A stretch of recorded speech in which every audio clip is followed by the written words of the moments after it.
Actually, in archaeology, depth is irrelevant. People always say, how deep did you dig?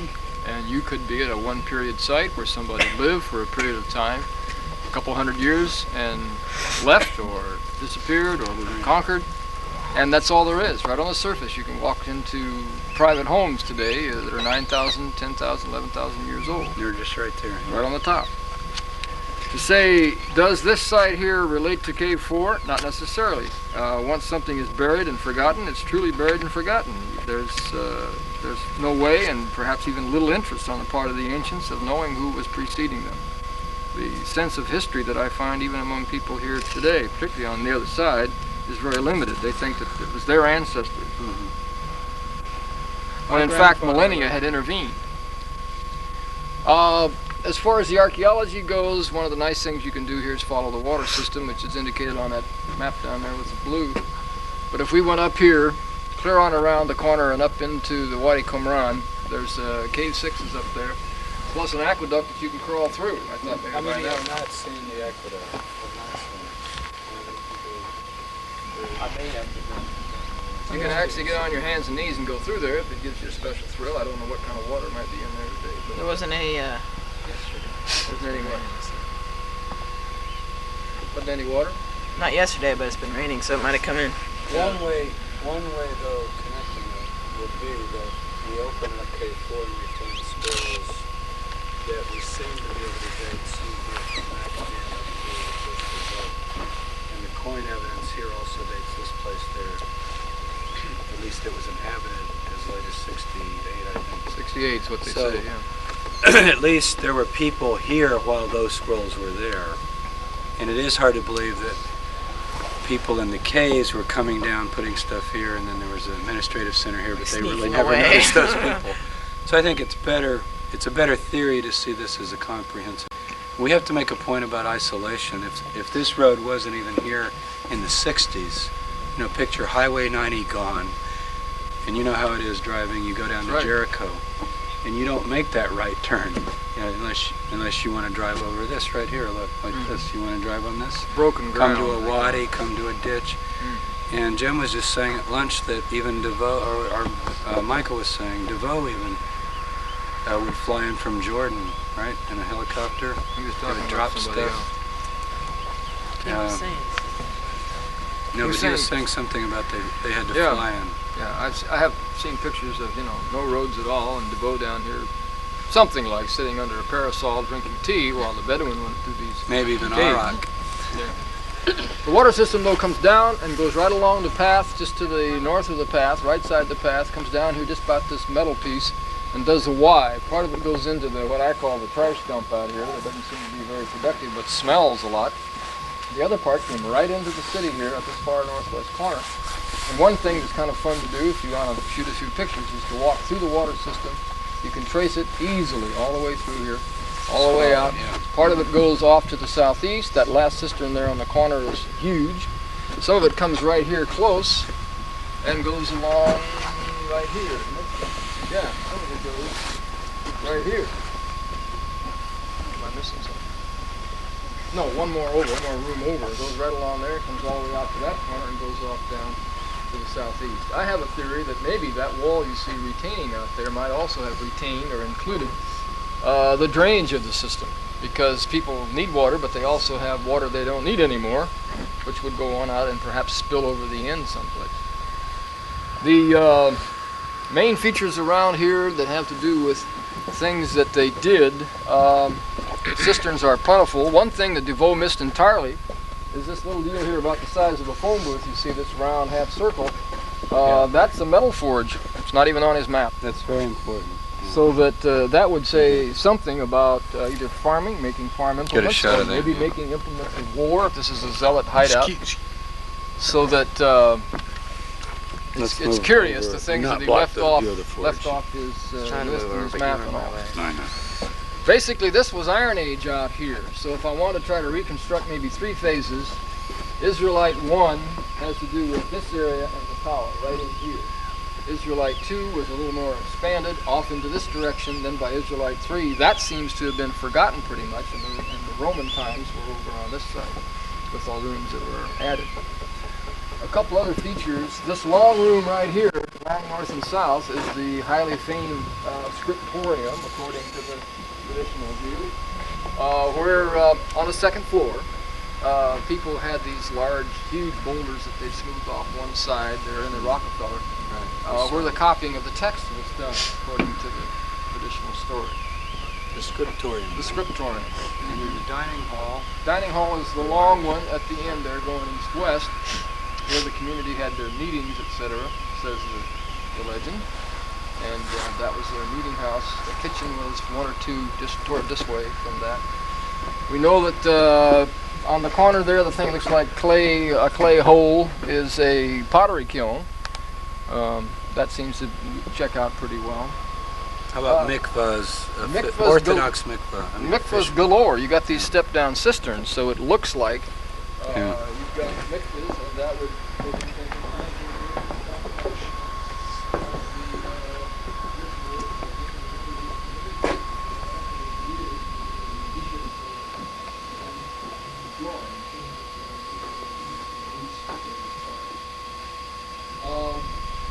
two things I think about the Burmese map that haven't been mentioned. One is, in some places he made walls between rooms where no walls exist. We have a nice case there. You see that looks like mud brick about the size of two sofas right there, just where the fellow's walking to it. That is marked on his map as a dividing wall between room 60 and 61. But in fact, that's nothing more than standing dirt. He left that. He left that called the two rooms.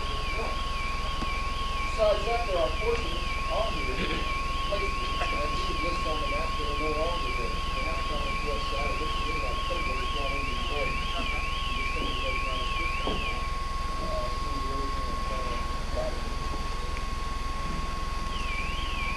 I go back with gold to the idea that what if the people that have come here to excavate and understand all this had found something like the war scrolls someplace first. They might have said to begin with, this is a zealot kind of a place, very much a militaristic thing, as opposed to the pacifistic, peace-loving Essenes. We might have a completely different story. So much depends on what you start with. See, then everybody kind of feeds into that. It could have been that we have a basic... Any scroll materials in any of these rooms? Like at Masada, we have scrolls hidden in the case walls. Doesn't seem to be. So. Only a few weeks ago they pulled a great big pot out of that room 60 over there, and it had nothing in it, no scroll material, but you know, the urns are all around, I guess, so that's not so strange. Now, I wanted to take you to the cemetery and show you one particular spot we noticed where we have most of the graves are facing north-south, which is unusual for Jewish burial. But there's a bunch of graves facing east-west, and we could go over there. You want to do that? Yeah. Look at them quickly. Another fundamental point is these scrolls could have been written other places, right here, and because they were valuable, maybe the people that hid them didn't know how valuable they were. But that would be an entirely inverted picture from what we've all created too. A lot of unanswered questions after 40 years. Surprising though. In our ground scan we did through here, we hopped over a lot of these walls with our red vacuum cleaner box. There are things here that also were not seen by Tabor that are yet the kind of things that we could excavate if, and I guess we never will. And we also did about half of that plateau extending toward the viewpoint out there, measuring it off by 5 meter, 10 meter increments. And I would suggest maybe there's a cistern right there at that main pile of rocks, the most rocks in the middle right there in the center of it. Looks like something that was completed there. And the earthquake hypothesis, as you've all heard, is wrong. On DeVoe's map, he has a dashed line running through the eastern side of the city. I thought that was an earthquake that proves that for years. Other digs have picked that idea up. We were over on the other side and said, yes, we have earthquakes in Qumran. We really did. But this one does not go from room to room. Now that you look at it, it looks like that in one room, but the next room over, it doesn't. So you can't extrapolate all of that. You pick it up.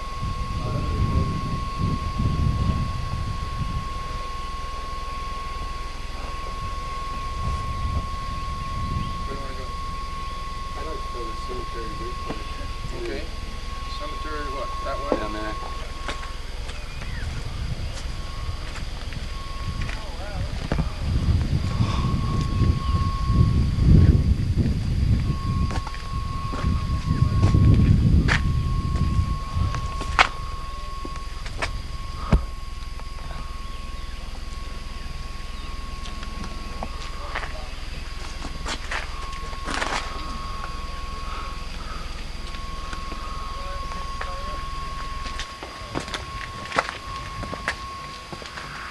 are on the tombs right here.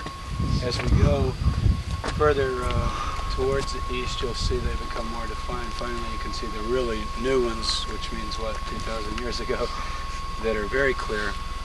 But here, if you look, you'll occasionally see right here some of them, yeah.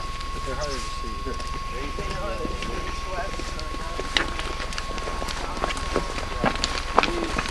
The holes that you see are the ones that were,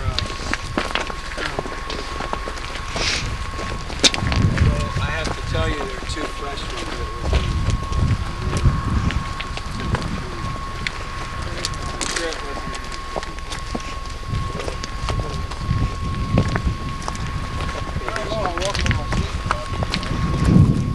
This is taken out. I haven't been told what the Orthodox are pretty touchy. Now look here, see that there's 1, 2, 3. It's nice when they dig it out, makes all flowers. Here's one. Here's one. Here's one. And this has been taken out, so like if we dug this out, it would look like this. Right. And Notice they're north-south. There's one, there's one. This one's been taken out, there's one. I think they took out 17 maybe, as I recall. Okay, look at these right there here. I've heard too that there wasn't just men buried here. Oh, that's right. Really a theory. Women and babies. And Harry and I, the other day, found one of the babies that had washed out from the thing.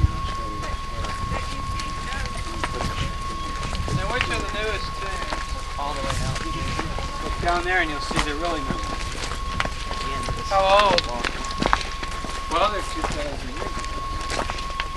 See how they would pile pretty high, like, see that one? Are these first century right here? Or? Yeah, they all are. Well, it could go back further.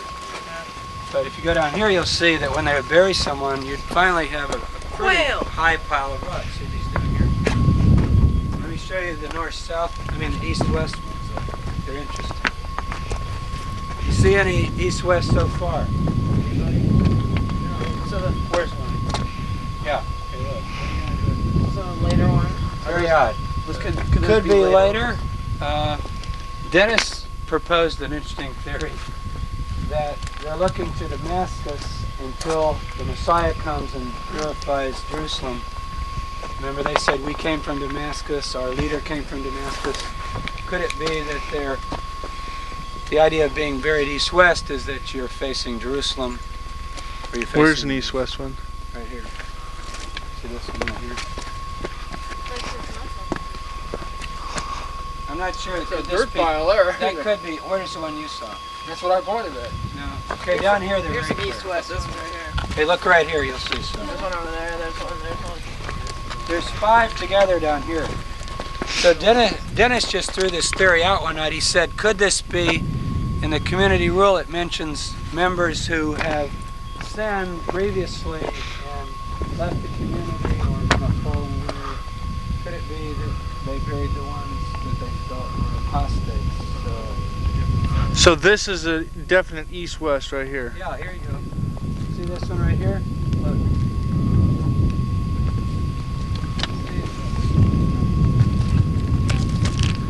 Okay, there's 1, 2, 3, 4 that are east-west. Hey Harry, where the baby's bones? There. There.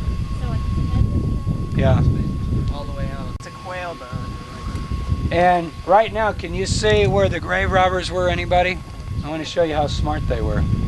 Take a look. You're a tourist, you're visiting Qumran. Any problem? There are 2 freshly removed graves at the far end, right over this hill. They're on that hill. Oh, I'm sorry. Are they there? Yeah. Okay, right there. What would they bury with? Did they bury anything? And so they were taken very recently. There's no grass in the holes or anything. You saw how these are all grown over. Notice these marl features. This is Qumran.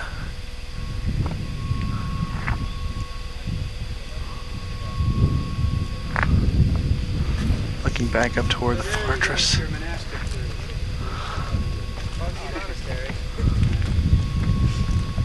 Here, cave one where Found the stuff. Bedouin first found What did they find? scrolls. These scrolls. Some scrolls. The first scrolls. That's right. They were in pots. They found a few. Yofi. There are flowers.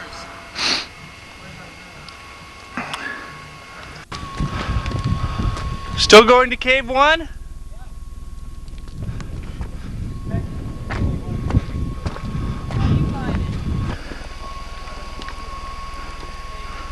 Nice little flower. There's the kibbutz. This is where we're staying. See the complex down here.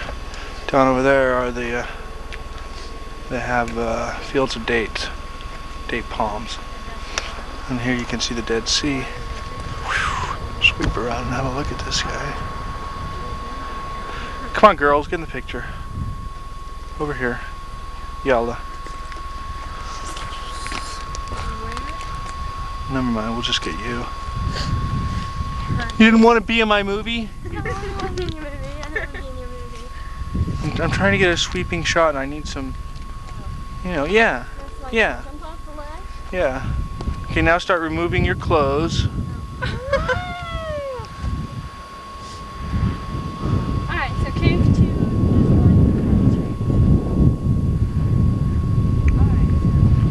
Cave 2 is up there. Well, we made a little maneuvering error. We were trying to correct it. Cave 1 has a chick. I'll show you. If Dennis took us to the correct cave 1. A hard time finding cave 1, but here's the cistern that seems to be associated with it. So you can see these guys up here. We believe we found it at this point.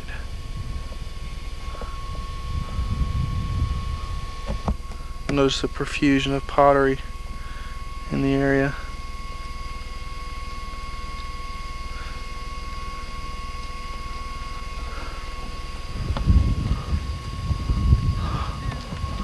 Here comes everybody else. We're gonna go this way. Look at there's a look at some graffiti. Little Israeli flag.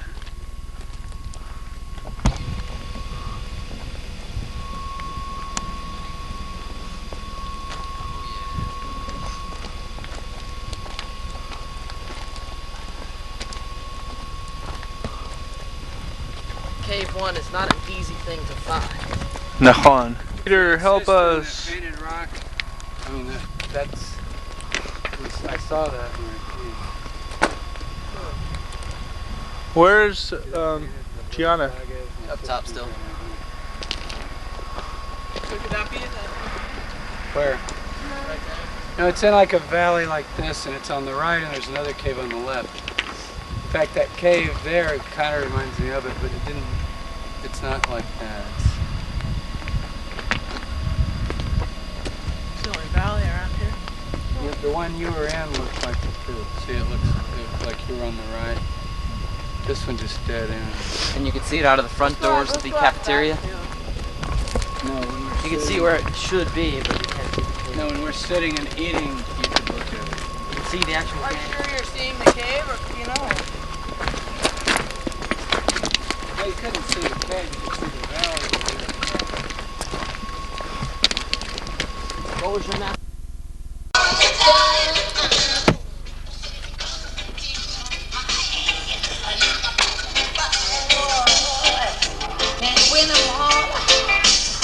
This is a Maccabi production.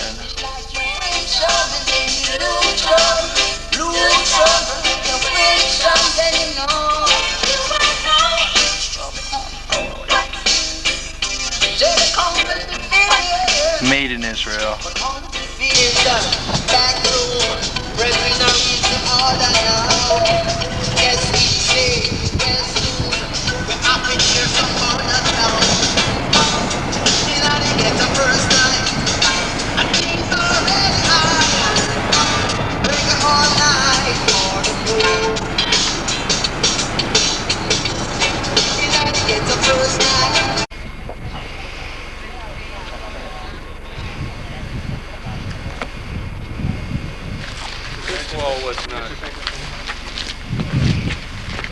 Oh, I see. The pot was nice. Where's it now, Dennis? And when did this happen, Dennis? Recently. Like 3 days ago. This is gonna just get the water and wash it down here. So they're stepped in, their system, maybe a crack. Should be careful. It's hot now, Dennis.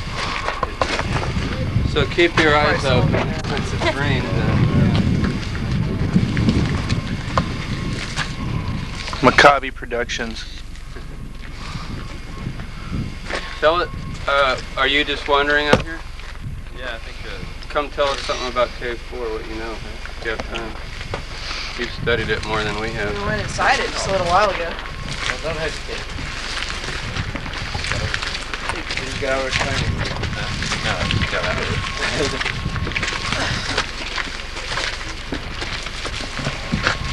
In light of what you said to me yesterday, so I may not be up there quite as soon as you like. Oh well, fine. We can walk if we need to. Okay, fine. Okay, folks, we'll see you later on then. Them were scraps, but they charged them by the centimeter, the square centimeter. So I mean, a lot of times they think that the Bedouin just tore up the big documents to get more money. Yeah, So seems to make pretty good sense. But this is the famous Cave 4.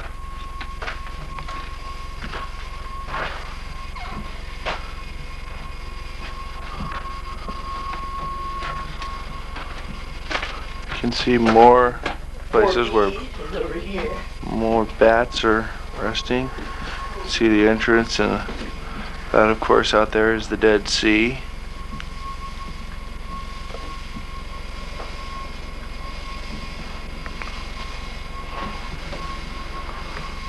You can see there's quite a profusion of bats in the area, and you have access to the area via the Antiquities Department. And that was the young guy we saw earlier was Hanan Eisenman. He's the son of Robert Eisenman, the coordinator of the project.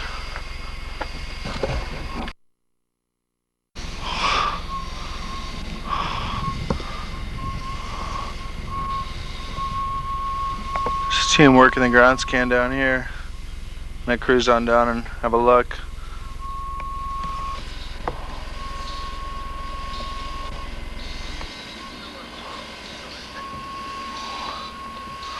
These guys are operating the ground scan, and they're doing it just below Cave 4 here. I don't know exactly what they're up to, but some people have talked about the possibilities of even doing some excavating down in this region to see if any possibility of any fragments may having dropped out into the stuff that's fallen out of the caves. Sounds like a pretty good possibility. You never know, a whole jar or something intact could have rolled down or whatever. Let's move on down here and see what these guys are up to. I'm the only one without a camera. Hey, I got a guy with a camera. What are they doing up there anyway? I'm not exactly sure. Who's in charge of this operation? Baigent, the planner, but he's busy taking pictures. Right, sure. You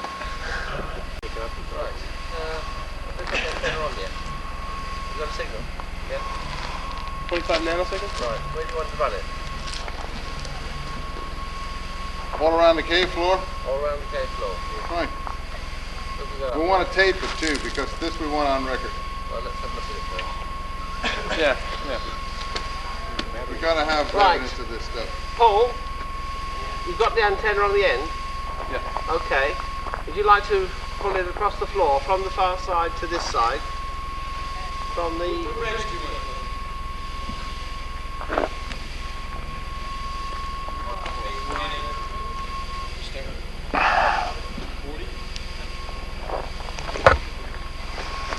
Yes, we need about at least that.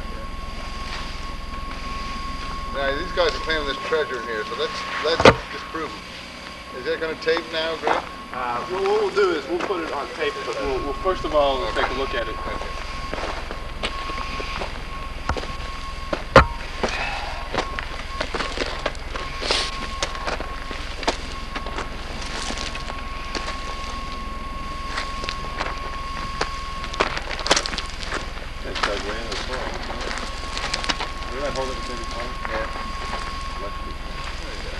Tony, we've got a bit of a longitude meridian. These guys are surveying the bottom of Cave 4, Sections if you like. Okay. Battenfield, Plain X pattern.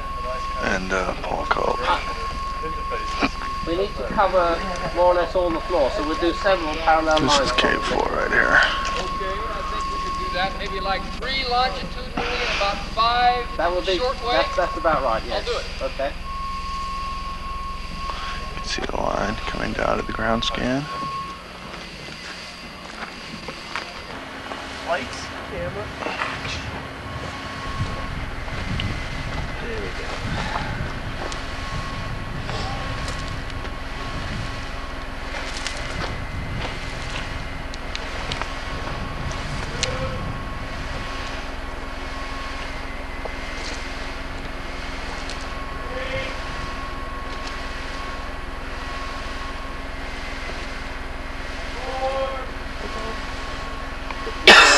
There's a squirrel, George, just lying flat in there.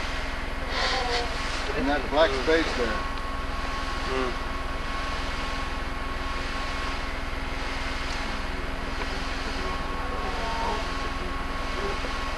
Oh, no. That's the hole. Stop it.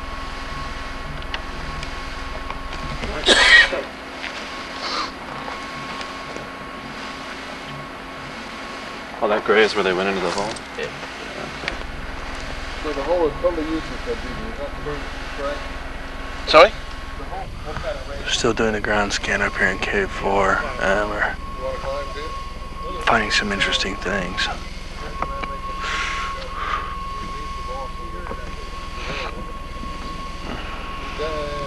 want to climb it, Dennis. Well, yeah, there's no two ways. There's teams and they go. All or nothing. That's right, it's all or nothing.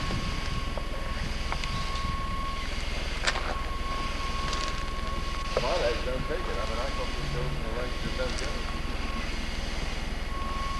After about 50, they don't move too long. Magnetic instrument which records the changing of the amplitude as the electromagnetic rays go through different materials, and it picks up on the interfaces between changing materials. So if you've got earth and then a bit of rock followed by something else, then you'll pick that up, and the screen gives it in different colors depending on the amplitude of the object. And that's about as much as I know, because I can barely use a computer. Basically what we're trying to do is two things. Is check whether there's any stonework, walls, cisterns, this kind of thing beneath the ground. We're getting a range of up to 5 meters deep, 5 meters plus in good conditions. Because you can make it go further, but we've chosen those particular antenna to get that particular distance. We're finding quite a few walls, we're finding quite a few interesting things which we're not exactly sure what they are, but we can see where they are and the kind of dimensions they've got, which we'd like to put a trench across and just check what they are, and if they're truly interesting, take them right out. We're also running it around the cliffs because the male terraces, the top 10 feet or so, is just this kind of crinkly rubbish, shingly rubbish. There's not a lot there. But below it are these layers of the marl, which you've seen at Cave 4. And there's a badge, goes probably from about 20 feet down to the base of the wadi. So what we're trying to do is either get the edges of the marl terraces, which have been heavily eroded, and come down the top, knowing that if we come down, say, 5 meters, we'll pick up the edge of a void, a cave, or anything of this sort. Or we try to run it around the edge but it's a bit dangerous, obviously, now and again, when we can't get it round. We've been today roping people up and down, holding the antenna. We've also walked around the edges of a lot of them now. And tomorrow we've rigged up a system whereby we can actually have two people holding the ropes on the antenna and lower it down from the top, and the two can steady it. We hope to actually do the vertical surfaces all the way around. We should be able to do that. This is out by that K4 complex? We've done all that. We've done all that, and this is on the Qumran ruin itself. We did the end of it, but there's a couple of bits where I was without a rope that I decided not to do. Mind you, we have a fearless gentleman named Jim Battenfield who did some stuff today that all the rest of us closed our eyes while he was doing it. So what we've got is quite a few places where we would like to excavate, and hopefully Wednesday we should be able to get the word on that. The guard who's with us seems to be quite happy about all this, and he seems to think Wednesday he should be able to sort something out. Because what we'd obviously like to do is to dig some of those things out. The other thing we're looking for is if there are any other caves, then they obviously have to have an entrance. And an entrance has to be on the surface. And so we're running certain surfaces that look as though they might be interesting, both inside the ruins and outside the ruins. And again, we've found a couple of interesting things which we'd like to trench across and just see what we're doing. Are those other, I don't really know what you call them, but those other outcrops like K4, have you already determined we've done half that of them. they're solid, or you're still working on that? We're still working. We've done half of them. We've only got another day left, so we should be able to clean them up. We've done most of the ones beyond K4 with one exception. Because the middle one there's too thin, it's too eroded. If there was anything in it, it would have gone. Because you've got to think that in 2,000 years, I think most of that stuff's gone. That's where the caves are out the end, if for some reason or another not eroded, then that's obviously be harder. But the caves must have an entrance. Because the caves south of that are gone now, right? Dennis was saying. Yeah, well, with the remains of caves. Yeah. So there's some places which are automatically excluded, just from their very nature. But we should be able to clean it up tomorrow with a bit of luck. I mean, it'll be a long day, but we should be able to manage it. And tomorrow night we'll set the equipment up and run it through. But the difficulty with it is not only running the antennae round. I mean, it's desperately difficult to interpret because the screen gives a real-time display as the antenna moves. The screen shows the layers under which the antenna is passing, over which the antenna is passing, with the various colours depending on the amplitude of the signals as it's within the different changing material. And what we're finding is, for example, we seem to have disproved, but I'm sure it's watertight. Seem to have disproved the earthquake theory, because Tabor claimed that he found an earthquake crack right through Qumran. And just as we were traversing, we ran a couple of lines through every room there, just basically to see whether there was anything interesting that had not been picked up. And a number of things popped up. One of them was that the room before the broken cistern, we picked up, instead of having nice flat levels on the screen, suddenly they dropped. So there was a displacement of the soil structure, a regular displacement, such that all the levels were down. Whereas the two rooms ahead had no such displacement. So whatever that displacement was, it certainly didn't go through those rooms. The cistern had it, and the displacement that we found matched exactly to part of Tabor's earthquake line. Of course, he ran the thing out the other end of Qumran. The other side of the cistern, we found displacement line where Tabor said his earthquake mark was, so that was fine. And then we kept running lines all the way back towards the end of the plateau, but still within the ruins. And we found a displacement line that veered around towards the cemetery, such that you had a semicircle of displacement lines in that part of the ruins, whereas devoted an earthquake line going straight off and way back to the end of the terrace. And what it clearly is some kind of local displacement, but has nothing to do with an earthquake crack or anything like this. It's a subsidence, it's something of this sort. And we've been able to plot exactly the line of that subsidence. Now the interesting thing is that an archaeologist called, I think Solomon Steckel, around 1968, got permission from the Jordanian government to have a close look at this, and he brought in a mechanical engineer to study it. The mechanical engineer said that it was a local displacement, that probably the cistern broke before they'd even properly used it.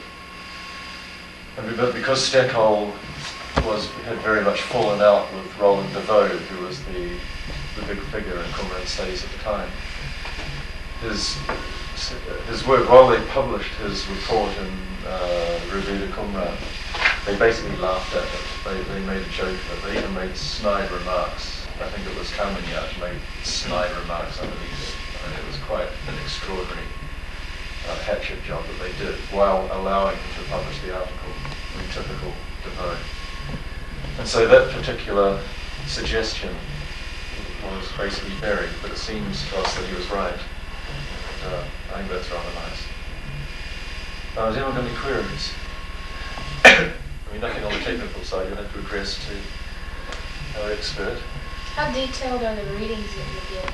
Are you just finding out where there are walls and where there are hollow spaces, or can you see objects? Well, it's possible with the ground scan to see objects if you've got, if the conditions are right, if you've got certain antennae and so on. I mean, we ran across our floor and we could see the reinforcing bars. It's a focusing situation, and you can use the antenna that we're using is capable of penetrations down to as much as 6 meters. So technically, I think the survey procedure has been to identify with any possible anomalies that are interesting, and then perhaps take a closer look at them by detailing them closer. Obviously, by running one transect down the middle of a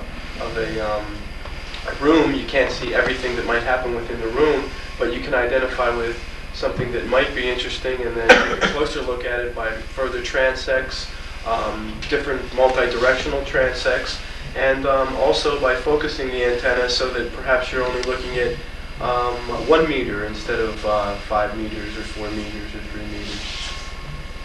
Is this an efficient use of this machinery? I think it's working quite well. You know, typically the system is set up in a manner by which you can determine by looking at a sort of a, if I can put it into layman's language, a pulse signal, a continuous pulse signal. And so you're able to determine as changes are being seen if the system is actually registering them. I mean, we did a number of ground truthing tests when we first got here, where we were actually able to see, for instance, some outcroppings or some walls that make their way to the surface. And by running across them, we were able to set up what we felt was the optimum settings. And from that, then we felt quite comfortable that we were getting readings that would indicate where any changes are being made. Again, as Michael mentioned earlier, the system sends out an array of pulses, and these pulses are reflected back from any changes that occur within the ground's subsurface. These changes occur because different materials conduct electricity in different ways. And so whenever the signal sees different changes between materials, it reflects some of the signal back where it's received and registered, and some of the signal it continues to go into the ground to try to pick up another interface. And as he did say, it is a difficult interpretation process because what you're looking at is a continuous profile information. So for instance, a round target such as a pipe, you actually don't see the entire pipe. What you see is the top 180 degrees of the pipe.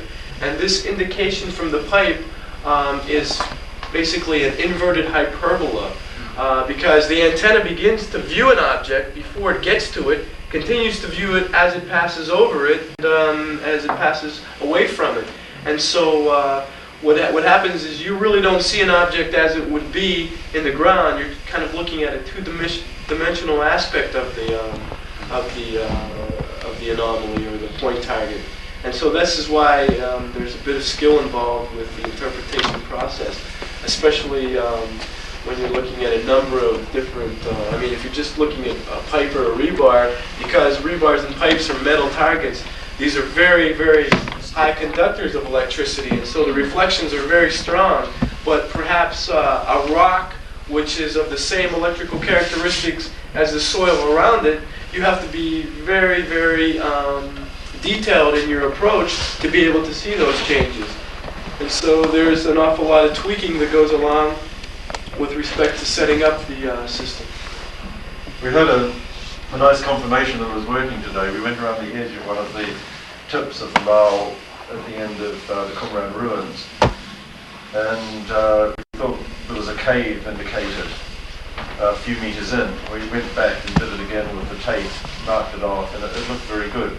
So we thought what we'd do is get around the other side of this particular little promontory and run one from there and to see if we can get it from both angles. Well, I sort of made my way around the end of this promontory, and then lo and behold was a cave. And what we'd done, we'd picked up the end of the cave from outside the promontory. It wasn't a terribly big cave, but next to it there was a nice little void with a crack leading into it, which again we'd like to open up and just have a look. There's something there, whether it's big or whether it's small, is something that only pulling it out will be able to determine. Fortunately, some more popular time? Yes. Well, for an hour, we could even probably start to do some lectures next week, which Jack was after us to do. And you know, this first week we just felt we were getting into the swing of things. It was pretty tough to sort of get people into the swing of lectures. But I think tomorrow is what is it, Tuesday or so? So towards we could maybe start off with some lectures at some point, and you know, every other night maybe try to do something to get the volunteers to do different lectures. And myself, I don't want to bore you all the time with myself, so we'll have Jim and Michael, and we just had some Groundscan lecturing tonight, so maybe in a couple of nights we'll go finish our archaeology lecture with Jim, and then also Jim Tabor Jakob Tabor can give us a lecture on Christian Ori. We want to distinguish you from Battenfield. You know, give us an origin, or the Batman, give us something on Christian origins from your perspective, and then we can argue it out. So I think no. So I think we'll start up there. We'll start moving a little bit in that direction, but I don't think we're going to do it every night, because we don't want to make this a hectoring school sort of type thing.